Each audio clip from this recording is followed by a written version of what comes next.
పూర్వాభాద్ర 4 పాదము, ఉత్తరాభాద్ర 4 పాదములు, రేవతి 4 పాదములు. ఆదాయము 11, వ్యయము 5, రాజపూజ్యత 2, అగౌరవం 4. ఈ రాశి వారికి గురుడు అల్లాది నుండి తేదీ మే 1, 2024 వరకు మేష రాశిలో ద్వితీయ స్థానములో శుభుడగుట వలన మనస్సునకు ఆనందమును, కీర్తియును, ధనలాభమును, సర్వ విషయుల యందు శుభఫలితములు కలుగుటయును, ధర్మకార్యములు చేయుటయును మొదలగు ఫలితములు కలుగును.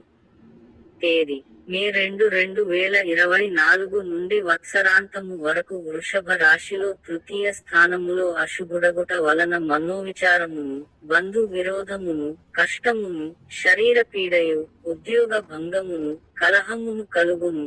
శని అబ్బాది నుండి వత్సరాంతము వరకు కుంభ రాశిలో ద్వాదశ స్థానములో అశుభుడగుట వలన మనస్తాపమును, అపకీర్తియు, భోజన సౌఖ్యము లేకపోవుటయును, కష్టమును, నిత్యము కలహములు, అనారోగ్యము కలుగును.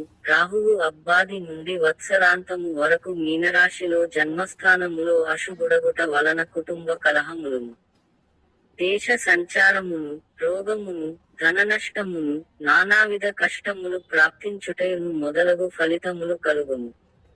కేతువు అబ్బాది నుండి వత్సరాంతము వరకు కన్యా రాశిలో సప్తమ స్థానములో అశుభుడగుట వలన నేయు కృషి మూలమున స్వల్ప లాభమును, వృధాభ్రమణము, శరీర బాధయును కలుగును.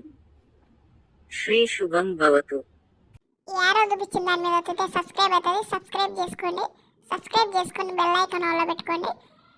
లైక్ చేయండి, షేర్ చేయండి, కామెంట్ చేయండి.